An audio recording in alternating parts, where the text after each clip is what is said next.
साथियों, अच्छे हैं ना आप? मनपसंद है ना? अच्छा, आज आ गई हूँ मैं आपके साथ और आज मैं लेकर आई हूँ आपके लिए एक बहुत पुराना इतिहास का एक संस्मरण। और उसमें हमारे इतिहास के चमकते हुए अनेक नक्षत्रों में से एक ज्वलंत नक्षत्र हैं, एक ज्वलंत सितारा हैं, झगड़ू शाह का नाम। झगड़ू शाह, शाह कहते हैं दोस्तों सेठ को। तो झगड़ू शाह कब हुए थे? बहुत ज़्यादा समय नहीं हुआ है। संवत 1313 में जब गुजरात में भयंकर अकाल पड़ा था, उस समय झगड़ू शाह नाम के सेठ थे वहाँ पर गुजरात के अंदर, संवत 1313 में। और आज संवत है 2074। तो संवत 1313 में गुजरात में भयंकर अकाल था। उस वक्त झगड़ू शाह ने सारे कोठार का अन्न, जो भी उनके संचित कोठार थे, और वो सारा का सारा अन्न उन्होंने प्रजा की रक्षा में, जनता की रक्षा में दे दिया था। और उन्हीं के जीवन की एक घटना है।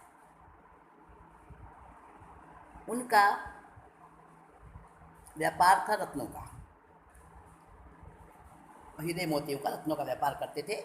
और अनेक नौकाएं उस वक्त ईरान की बंदरगाहों से माल लाती थी, ले जाती थी। नौकाओं से व्यापार होता था उस समय, बंदरगाहों के द्वारा और व्यापार चलता था उनका ईरान से।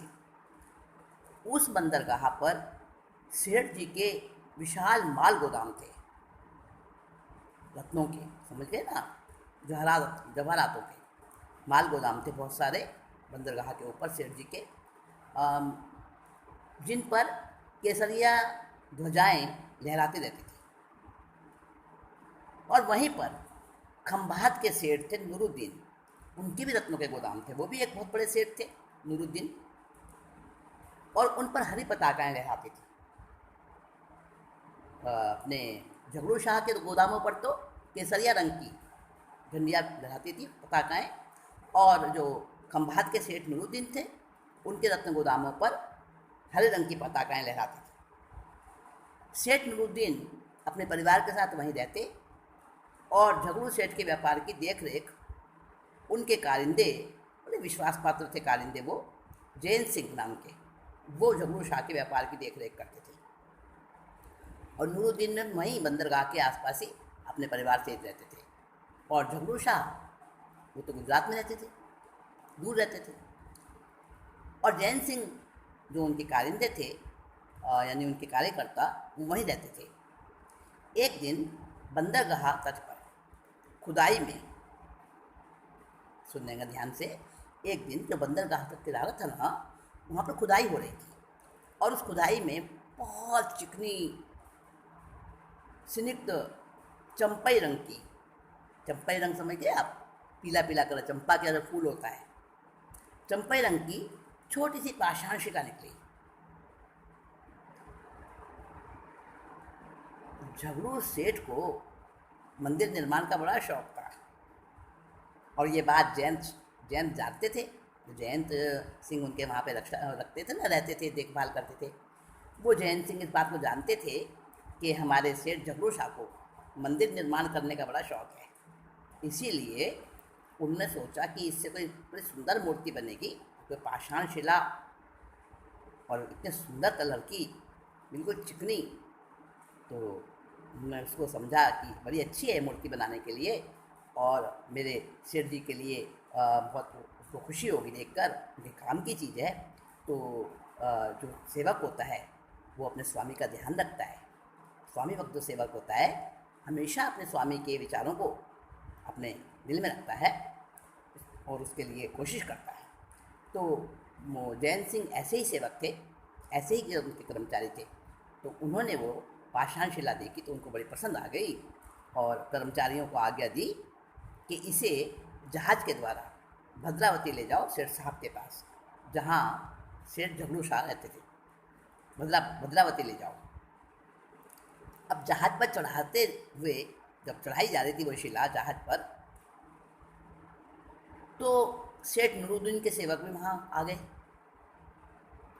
उन्होंने अपने सेठ से कहा, ये बताया जाके कि खुदाई में एक बड़ी सुंदर शिला निकली है और वो भद्रावती पहुंच रही है और आप उसे ले लो, बड़ी अच्छी दुर्लभ चीज़ है।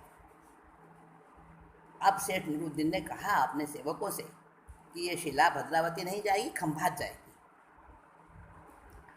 अब देखिए बंधुओं, बंदरगाह के किनारे झगड़ा होने लगा। नुरुद्दीन के सेवक कहते हैं शिला भद्रावती जाएगी, और इधर झगड़ू शाह के जो कारिंदे थे जैन सिंह,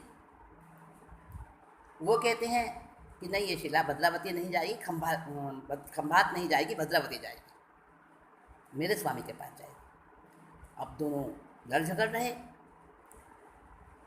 और इतनी देर में स्वयं नुरुद्दीन सेठ और जयंत भी वहीं आ गए। सेवक तो झगड़ ही रहे थे आपस में। बात बढ़ती रही और नुरुद्दीन ने देखा, सोचा और कहा कि अच्छा एक काम करते हैं, इस शिला की नीलामी कर लेते हैं। नीलामी में जो ज़्यादा बोली लगाए वो शिला ले ले। ठीक है, ठीक है। अब नीलामी में बोलियां बढ़ती रही। वो छोटी सी, ज़्यादा बड़ी नहीं थी, छोटी शिला थी। और बढ़ते बढ़ते उस ज़माने में, यानी 1300 के संवत में, उस ज़माने में जहाँ की एक पैसे की भी बहुत ज़्यादा कीमत थी, एक पैसे में भी कितनी चीज़ें आ जाती थी, तो उस ज़माने में नीलामी में 1 लाख दिनार की बोली जयंत ने ले ली। और 1 लाख की बोली में वो शिला तो उन्होंने हासिल कर ली और खुद शिला को लेकर जहाज में भद्रावती गए सेठ झगड़ू शाह के पास। मन ही मन बड़े डर रहे थे कि एक छोटी सी चीज़ के पीछे मैंने 1 लाख रुपए, 1 लाख दिनारें लगवा दी। दिनार कहते थे, सोने की बनी होती थी, वो सिक्के उस समय चलते थे दिनार। तो 1 लाख दिनार मैंने इस शिला के लिए दे दी। मेरे मालिक क्या कहेंगे, स्वामी क्या कहेंगे, मुझे उपालम देंगे, डर भी रहे थे मन में। मगर जब सेठ झगड़ू शाह के पास में पहुँचे तो सेठ झगड़ू शाह ने सारी बात सुनी तो एकदम जयंत सिंह को गले से लगा लिया और उनको कहा, मुझे आपके ऊपर गर्व है, आज से आप मेरे हेड मनी में तरक्की कर दी, प्रमोशन कर दिया उनका, खुश होकर। अब भद्रावती में वो शिला रख दी गई और उसको देखने के लिए मेला लग गया। बड़ी सुंदर और दुर्लभ वस्तु थी ना। एक रत्न पारखी आए, उन्होंने बताया कि इससे मूर्ति बड़ी सुंदर बनेगी। एक जैनाचार्य आए, उन्होंने कहा कि मूर्ति की वेदिका बहुत अच्छी बनेगी इससे। कोई कुछ कहता, कोई कुछ कहता, कोई उसका उपयोग क्या बताता, कोई क्या उपयोग बताता। और सेठ झगड़ू शाह सबकी बातें सुनते सुनते चुपचाप रहते, विचार करते रहते। एक दिन टहल रहे थे, जयंत भी साथ में थे। टहलते हुए वो जयंत से कहने लगे, जयंत, हमने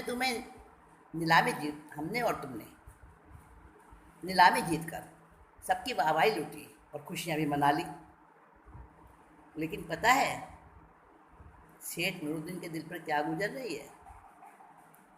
हमने सेठ नुरुद्दीन की दिल शिकनी की है। दिल शिकनी माने दिल तोड़।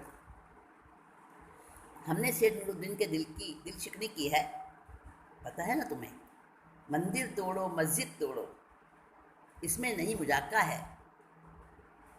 दिल ना तोड़ किसी का बंदे, वो घर खास खुदा का है। तो जयंत भाई, नुरुद्दीन का दिल कितना टूटा है ना इस बात से। वो तो इस शिला को मस्जिद में जड़वाना चाहते थे और हमने ऐसा होने नहीं दिया। हमने श्रावक के जो व्रत लिए थे ना कि किसी के दिल को ठेस नहीं पहुंचाएंगे, ये हमारा जो अहिंसा अनुव्रत था ना, उसमें बट्टा लगा है, उसमें दोष लगा है। जैन सिंह चुपचाप सुन रहे थे। कहने लगे, हाँ दोष तो लगा, आप सही कह रहे हैं, पर क्या करना, बिजनेस में तो ये सब चलता है। कहा, नहीं नहीं, हम लोकाशाह के वंशज हैं। पता है कैसे थे वो?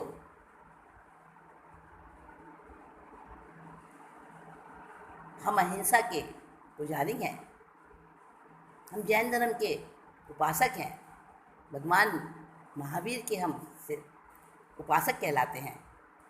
हम एक मस्जिद खुद बनवाएंगे, एक मस्जिद हम खुद बनवाएंगे।